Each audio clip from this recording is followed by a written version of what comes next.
Good morning, everyone. And Feb 1st is finally here. Good morning, guys. Good to meet on the breakfast table as opposed to the studio for a change. Early morning with a warm cup of coffee. That's how you start your day. And green tea, Juice for me. Yeah. But, I know the markets have been looking at it as just another day. But the fact is that this is, Nikunj, not a vote on account budget, especially going by the previous pre-poll budgets that we've had, the interim budgets. You can't shun it away or its significance. Ayesha, the backdrop, I guess, for this budget is uniquely different. I mean, first time you could say, and all of us have tracked over a dozen budgets now. This is the best you've seen in terms of the positioning of the economy, the government finances, the narrative of India, and the whole macro setup in terms of tax collection and what government is doing is. So what is vote on account? Vote on account is where you actually are doing something out of the blue, which could be called as popular, but that is something which is not economically very viable. But this time around, I guess the government is just spoiled with options of what to do and what not to do. So yes, you may want to call it vote on account, but historically we've seen that this budget forum in 2014 and 2019 has been used to make big announcements. Also, I would say that this is really the last big forum where the world would be watching, where you really don't want to really focus on the nitty-gritties. You want to make a vision statement.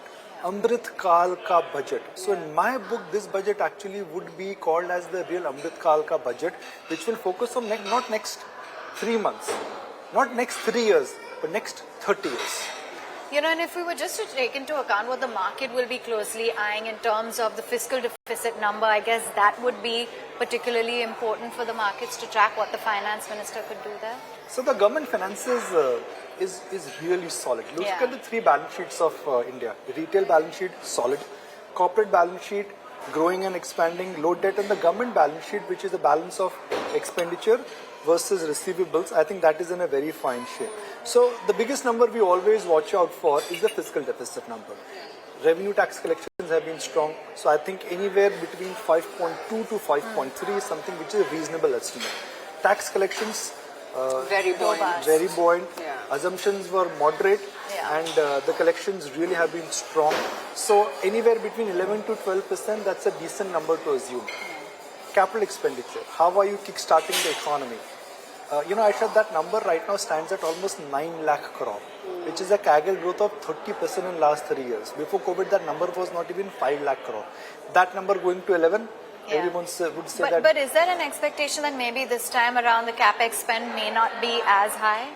So mathematically, yes, because 30% cannot grow at 30%, because the 9 becomes 12, which you can't afford, and which the country also cannot absorb. That would stroke up inflation.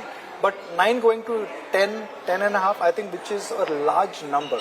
So rather than the percentage number, directionally anything which is 10% plus, I think is something which is acceptable and which is something which is logical. Yeah, absolutely. And, just looking at the positives that we've had so far, be it tax buoyancy that we've had in FY24, which is likely at about 1.6 versus 1, which was budgeted for earlier. The rapid rise in the income tax collections as well. It's a mammoth 29% of an uptick on a year-on-year basis alone. Or on a net basis, the tax revenues, which have been much higher than what was accounted for as a quotient of the GDP. Capex, though, Nikunj, that may be lower, like you were highlighting. It is a budget year, and because of the large base as well that we're working with, there could be a bit of a dampener. So 10 to 12% number is something which you would actually expect in this budget in terms of a capital commitment, because you need that kind of a number. Anything above that, frankly, the industry cannot absorb it. Where are they likely to spend?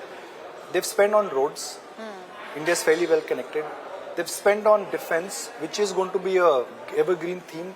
They've spent a lot in terms of railways now. I think the capex this time could be tilted towards very different things. Energy transition. Yeah. What do you need? I mean, if you're going to grow from 4 trillion to 5 trillion, 5 trillion to 10 trillion, the appetite to consume energy would be insatiable. And the Prime Minister has flagged that off as well on a number of occasions, with that being a focal point. So, we are net importers of energy, Avanne. We don't have hydrocarbon, but what we have is sunlight. How can you channelize the sunlight? Whether it is solar, whether it is, wind. So that's something in terms of energy commitment, I think is going to be there. Manufacturing, you pretty much know that where your GDP stands in terms of the total contribution coming from GDP. In my school, 10th standard, when I was studying a subject called civics, study of social sector, Taking you way back way now. way back. I don't even know who the finance minister that time was, but I seriously don't remember. Yeah, 1980s, I don't remember now. Bit of a trivia for me also. Yeah. But India was an agrarian society. Today we are a service Services dominated. dominated, yeah. China is a manufacturing stroke export dominated society. If you have to play a large part or a large play in the world, and if you have to become the third largest economy, you have to become independent, whether it is Atmanirbhar or whether it is on energy or whether it is on manufacturing. And one more thing I think is what you may actually see changes coming out is about Gati Shakti. Something which directly, indirectly needs to be addressed. I mean, you walk on a road in Bombay, one day it is the telecom guy who's digging it, next day it's the Bijli wala who's digging it, there are days both are digging it. So Gati Shakti in terms of productivity, I think there would be some mention of. And also, I think what's key from a market perspective is to look at not just the tactical moves, the tactical sectors that are, near-term spurt kind of moves that the budget would highlight, but more the decadal-long stories. Infrastructure, like you were saying, for instance, it's coming out of a decadal bear market, or real estate in particular. The market is going to pick up its cues from those kind of announcements. I'll tell you what nobody is talking about it, and I'm surprised nobody is mentioned it any of the reports, is KV Ahmed told me the following, that tourism can add 1% to GDP. Exactly. Yeah. And I that's not a think- 3 to 6 month kind of story, right? We're talking decades here. We're talking eternity. Exactly. I mean, religious tourism is eternity. As long as there is belief in God, there is human beings, I mean, this will And go. we're evidence to it where we are today Exactly. as well with this place. Exactly. So I think there would be some, they will have to use the budget, even though it may not be the forum to talk about the success of what's happening in the religious tourism front. But I think that is somewhere where they know that they can move the needle. You fix manufacturing, you're spending on infrastructure, the railways is picking speed, but you need that extra multiplier which perhaps 3 years ago, 5 years ago, nobody thought about. And I think that could come from tourism. Indirect tourism, direct tourism, making India more attractive. Yeah. I expect something really to come on that front. So that is one space where I think there would be mention, and there would be special mention, and there would be something special. Yeah. But there would also be that populist tone, I'm guessing, right? Because it is an election year. HUL is not growing at even 2%, which means that the volume growth for HUL is actually lower than India's GDP. Can I pass you a croissant in the Thank you. I don't know if meantime? you guys are on a diet, because I'm Not at tempted all. to eat. Yeah. Actually, we should have poha and everything. It's an Indian breakfast. I know. Croissant is still French. Just think about it. I know, really. We should go the Indian route. We're across boundaries. Indians are global We are now. global right Yeah, we're global citizens. now. No, look at it this way. The French president was just here, so maybe Yeah, after maybe that- you said. No, but Nikunj, when it comes to the market reading and the standpoint of how markets have reacted in previous budgets, for instance, last year we saw the maximum pre-budget volatility since the year 2019. It's been even, Stephen, as to how the markets have reacted post-budget each year for the last 8 years or so. But given that we've seen a comeback, Ayesha was talking about sectors like infra, PSUs have made that solid comeback. From a market standpoint, how big is this event? Just reaction. See, over the years, and you keep last budget aside, because last budget was all about the Adani reaction, which frankly had a Out different... of the budget. Exactly, Yeah. which frankly had a very different impact on the market. Budgets are becoming predictable. Assumptions in terms of growth are realistic. There is nothing like, I've stopped officially using the word devil is in there in the detail. Yeah. Because There are no details. There are It's no all details right transparent now, out very there. transparent. 45 minutes and you pretty much know which way things are moving. Yeah. So from a market standpoint, it's anyone's guess that what will happen in the near term, because the markets are not really very oversold. Markets are at a reasonable level. PSU stocks are bloated up. Yeah. So you may just see some knee-jerk reaction. Maybe there's someone who's thinking that, okay, something large will come for railways or defense or for other PSU sectors. So is there case for disappointment there? Medium term, yes. Short term, yes. Medium term, long term, I don't think so. That's one aspect where you need to be slightly more careful. I don't think there is going to be a special mention on LTCG or taxation, because that's not the forum where you would like to And do the it. finance minister in her interview with you has pretty much made it very clear that she's not touching that. So you look at the 5 years of Nirmala Sitharaman as the finance minister. What has changed? One is predictability. Second is belief. third is transparency, and fourth Continuity. Yeah. And also real, productivity level have just gone up so high that we just don't realize it. Just imagine your life from a UPI to an Aadhaar to the Jan Trinity, which has changed our life. That is a productivity gain which we have. I mean, the Deloitte data which says that how much the average highway commute for an Indian truck 5 years ago before GST was 250 kilometers a day. It's gone to 600. Yeah. 800 is what the level in developed countries like America is. So you're not there, but you're reaching there in terms of the investment. Yeah. Look at the success on DMAT, SIP. Look at the success in terms of the, The where the proof is in capital the market pudding, is going. yeah. And also now you've overtaken Hong Kong in terms of market cap. So that, largest, that just tells you that which way the puck is moving. Yeah. Puck is moving towards India.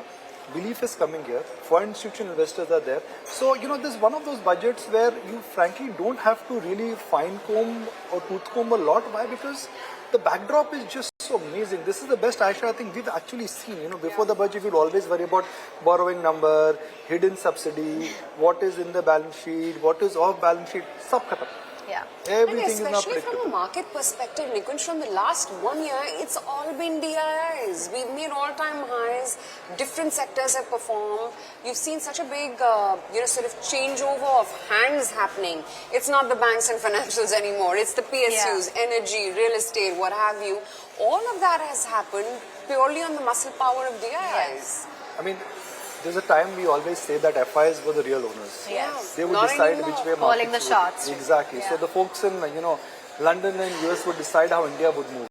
Now Indians decide which way India would move. I think there's a big departure in the way how the market setting is moving.